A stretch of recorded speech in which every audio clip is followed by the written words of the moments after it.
కిచెన్కి స్వాగతం అండి. ఈరోజు మనం చేయబోయే రెసిపీ చికెన్ ఫ్రై చేస్తున్నానండి. చికెను అర కేజీ తీసుకున్నానండి. దీన్ని పసుపు నిమ్మకాయ పేరుతో చక్కగా క్లీన్ చేసుకుని శుభ్రంగా కడుక్కుని పక్కన పెట్టుకున్నానండి. ఇప్పుడు దీంట్లో కావాల్సిన సామాన్లు ఒక మీడియం సైజ్ ఉల్లిపాయ ఒకటి తీసుకుని చిన్న పీసెస్ కట్ చేసుకున్నానండి. 3 పచ్చిమిర్చి పొడవుగా చీరుకున్నాను. కొత్తిమీర గార్నిష్ పైన కొంచెం కరివేపాకు రమ్మలు 2 తీసుకున్నానండి. దీంట్లో కావాల్సిన సామాన్లు 50 గ్రాములు సన్ఫ్లవర్ ఆయిల్ తీసుకున్నానండి. వేయించడానికి ఫ్రై చేస్తాం కదండి. ఇప్పుడు 1 టేబుల్ స్పూన్ పసుపు, 2 టేబుల్ స్పూన్ కారం అండి, 1 టేబుల్ స్పూన్ ధనియాల పౌడరు, 1 టేబుల్ స్పూన్ జీలకర్ర పౌడరు, 1 టేబుల్ స్పూన్ సాల్ట్ తీసుకున్నానండి. సాల్ట్ చూసుకుని వేసుకోవాలండి, ఎక్కువ వాడొద్దు. అంటే మీ వేసుకోవడం బట్టి వేసుకోండి. నేనైతే 1 టేబుల్ స్పూన్ తీసుకున్నాను ఫుల్గాను. 1 table spoon garam masala powder అండి. ఇది గరం మసాలా పౌడర్ అంటే ఇదిగోండి 5 లవంగ మొగ్గలు, 2 దాల్చిన చెక్కలండి చిన్నవి, 2 యాలక్కాయలు, 1 టేబుల్ స్పూన్ మిరియాలు, ఇవన్నీ కలిపి ఇలాగ గరం మసాలా పట్టుకున్నానండి. ఒక స్టార్ మొగ్గ అండి, స్టార్ మొగ్గ కూడా వేసి ఇలా గరం మసాలా పట్టుకున్నానండి. ఇది మాత్రమేనండి దీనికి టేస్టు. ఈ ఫ్రైకి చికెన్ ఫ్రై ఇప్పుడంతా కూడా చేసి ఇదిగోండి చికెన్ ఫ్రైలో వేయించేటప్పుడు కలపాలండి. ఇది తర్వాత 2 టేబుల్ స్పూన్ అల్లం వెల్లుల్లి పేస్ట్ అండి, చిన్న అల్లం ముక్క, ఒక 6 వెల్లుల్లిపాయ రెమ్మలు తీసుకున్నానండి, చిన్న వెల్లుల్లిపాయ రెమ్మలు.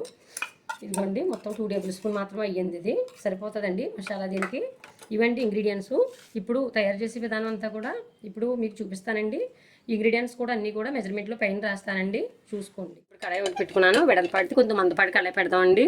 ఫ్రై అడుగంటకుండా ఉంటుంది, బాగుంటుందండి, బాగా వేగుతుంది. ఇవ్వండి ఆయిల్ తీసుకున్నాం కదా, 50 గ్రాములు ఇదిగోండి వేస్తున్నాను అండి. ఆయిల్ వీటెక్కింది. ఇప్పుడు ఉల్లిపాయ ముక్కలు వేస్తున్నానండి.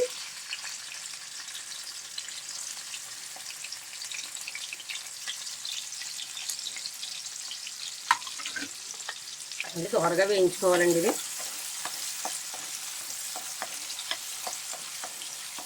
చికెన్ కొంచెం మెత్తన మాంసమే కొట్టించుకోండి. కొంచెం పిల్లలు అయ్యి తింటారు కదా, బోన్లెస్ చికెన్ లాంటిది మెత్తన మాంసమే కొట్టమనండి. ఫ్రైకి అని చెప్తే వారే కొడతారు. ముక్క కూడా ఈ మాత్రం సైజులో కొట్టించుకోండి. ఫ్రైకి బాగా చిన్నవి చేసేసుకోకూడదండి, అంత సైజులో ఉండాలండి. నొక్కడిపోతుందండి మళ్ళీ ఫ్రై చేసేటప్పుడు. సైజు బాగా చిన్నది అవ్వకూడదండి, ఆ మాత్రం సైజులో ఉంటే చక్కగా ఫ్రై బాగుంటుందండి. ఇవ్వండి దోరగా వేగిందండి. ఇదిగోండి లైట్ గోల్డ్ కలర్ వచ్చింది. బాగా ఎక్కువ వేయించేయకండి. ఇదిగోండి లైట్ గోల్డ్ కలర్ వచ్చింది. ఇప్పుడు చికెన్ ఉంది కదండి, ఇదిగోండి చికెన్ మెల్లిగా ఇలా వేసుకోండి. స్లోలోనే మీడియంలోనే పెట్టి ఉంచండి. స్టవ్ మీడియంలోనే బాగా అడుగట్టకుండా వస్తుందండి, మాడిపోదు. ఫ్రై అంతా కూడా చాలా నీట్గా వస్తుంది, టేస్టీగా వస్తుంది. మంచి గరిట ఉపయోగించుకోండి, చెక్క గరిటె లాంటివి ఏదన్నా పర్లేదండి, కానీ చెక్క గరిటెలకి అయితే కొంచెం అనుకూలంగా ఉంటాయండి మీకు చేసుకోవడానికి. ఇలాగా కలుపుకొని మొత్తం అంతాను. ఇదిగోండి ఫస్ట్ సాల్ట్ ఉంది కదండి, సాల్ట్ వేస్తున్నాను. ముక్కకు పట్టు ఉంటుందండి. ఇలాంటి పసుపు ఉంది కదండి, పసుపు కూడా వేస్తున్నాను. అల్లం వెల్లుల్లి పేస్ట్ ఉంది కదండి, అల్లం వెల్లుల్లి పేస్ట్ ఫస్ట్ టైమే వేస్తున్నానండి. అంటే కొంచెం ముక్క త్వరగా మెత్తపడి లోపల అంతా కూడా పీసులుగా బాగా పట్టి తినలేని వారు కూడా తినడానికి బాగుంటుందండి. 1 టేబుల్ స్పూన్ మాత్రమే వేసాను. ఇప్పుడు ఇదిగోండి 1 టేబుల్ స్పూన్ ఇంకా ఆపాను. ఇవ్వండి ఇలా కలుపుకుని పసుపు సాల్ట్ అల్లం వెల్లుల్లి పేస్ట్తో చక్కగా వేగుతుందండి. నీసు వాసన ఏమీ లేకుండా బాగుంటుందండి. ఇది నీరు ఉడుతుందండి ఇది ఫ్రై. కానీ ఇలాగా స్మాల్ సైజ్ ఇవ్వండి మీడియంలో ఉంచుకుని మంట దగ్గర ఉండాలండి. ఒకసారి మూత వేస్తున్నాను. ఇలా దగ్గరుండి మీడియంలో పెట్టుకుని స్టవ్ వేపుకుంటూ కలుపుకుంటూ ఉండాలండి. ఎక్కువైతే కలపొద్దు, ఇడిపోతుందండి. ముక్క త్వరగా మెత్తబడిపోతాయండి. అందువల్ల బాయిలర్ కదండి మరి. ఇదిగోండి మధ్య మధ్యలో ఇలాగా తీసుకుని చూసారా వాటర్ ఊరుతుంది. నేను చెప్పాను కదండి ఫస్ట్ అన్నాను కదా, ఇది బాయిలర్ ఇలాగా నీరు ఊరుతుందండి. ఇలాగండి ఇలా కలుపుకుంటూ ఉండాలి. చూసారా పసుపు అవి పట్టి బాగుంది.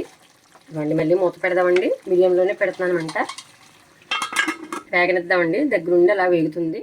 మధ్య మధ్యలో వేపుకుంటున్నాం కదా, చూసారా ఇదిగోండి దోరగా వేగింది చక్కగాను. చూసారా ఎంత నీట్గా గోల్డ్ కలర్ వచ్చింది. చూసారా లైట్గా. ఇవ్వండి ఉల్లిపాయ అన్నీ కూడా మగ్గిపోయాయి.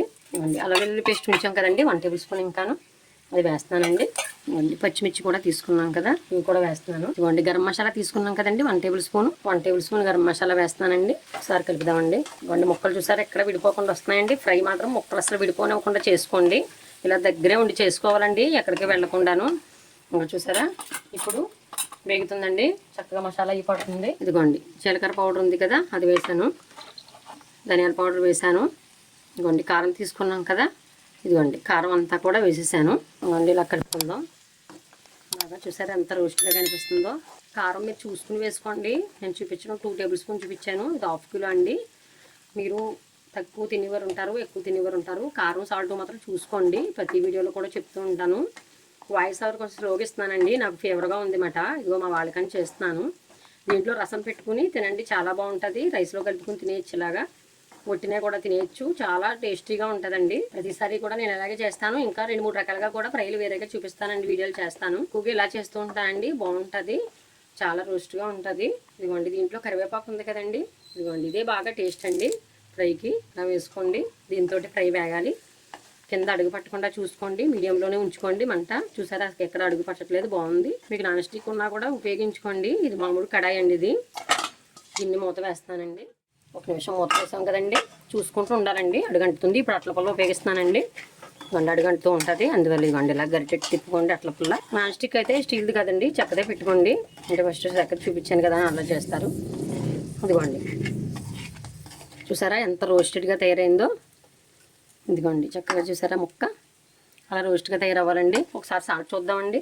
సాల్ట్, కారం, మసాలా అన్నీ కూడా పర్ఫెక్ట్గా సరిపోయండి. కారం కానీ సాల్ట్ కానీ అన్న కాలితే ఇప్పుడే వేసుకోవాలండి. మొత్తం అంతా కూడా నేను ఇచ్చిన మెజర్మెంట్ చక్కగా సరిపోయింది, వేసుకునే పని లేదండి.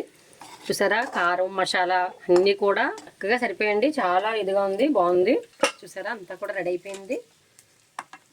ఒక పీస్ చూపిస్తానండి మీకు. ఇదిగోండి ఒక పీస్ తీసుకున్నాను, చూసారా. అదిగోండి అలాగా మెత్తగా ఫ్రై అవ్వాలండి చక్కగాను. కొత్తిమీర తీసుకున్నాం కదండి, పైన గార్నిష్ చేసుకోండి. ఇలాగా కరివేపాకు ఫస్ట్ వేపించడం చూపించాను, కొత్తిమీర మాత్రం గార్నిష్ వాడుకోండి. ఇది ఆప్షనల్ అండి. కొత్తిమీర చాలా బాగుంటుందండి ఫ్రైలో వేసుకుంటే. రెండు కూడా వేస్తాను నేను ఎలాగైతే చేస్తానో అలాగే మీకు నీట్గా అన్నీ కూడా చూపించానండి. ఇప్పుడు ప్లేట్లో సర్వ్ చేసి చూపిస్తానండి. స్టవ్ ఆఫ్ చేసేస్తున్నాను, అయిపోయిందండి. చూసారు కదా ఫ్రెండ్స్, ఎంత నీట్గా రెడీ చేసానో మొత్తం అంతా కూడా. చికెన్ ఫ్రై అండి ఇది. 1/2 కిలో చికెన్కి మాత్రమే చూపించాను. ఇలా చేసుకుని చక్కగా నీట్గా అన్నీ కూడా రసం లాంటిది ఏదైనా దగ్గర పెట్టుకుని ఇలా తినేయచ్చండి. మామూలుగా గుర్తునే తినేయచ్చు, రైస్లో కూడా తినొచ్చండి, బాగుంటుంది చాలానే. నేను ఇచ్చిన కొలతలతో అన్నీ కూడా మీరు చక్కగా చేసుకుని తిన్న తర్వాత నా కామెంట్ సెక్షన్లో కామెంట్ పెట్టండి ఎలా కుదిరిందో మీకు. దీంట్లో ముఖ్యంగా ఏంటంటే ఉల్లిపాయలు మాత్రం ఎక్కువ వేయొద్దండి. మీకు మీడియం సైజ్ 1 ఉల్లిపాయ మాత్రమే 1/2 కిలోకి చూపించానండి. నేను కలుపుకుని తినడానికి రైస్కి బాగుంటుందని ఆనియన్స్ వేస్ట్ చేశానండి. ఈసారి ఇంకా కూడా 2-3 టైపుల్లో వేరేగా కూడా చూపిస్తాను. ఇలా చక్కగా చేసుకోండి, చాలా బాగుంటుంది మీకు. ఈ వీడియో నచ్చినట్లయితే లైక్ చేయండి, షేర్ చేయండి, మన ఛానల్ని సబ్స్క్రైబ్ చేయండి. కొత్త వారు ఎవరైనా చూస్తున్నట్లయితే మన ఛానల్ని సబ్స్క్రైబ్ చేసుకోండి. Bye friends.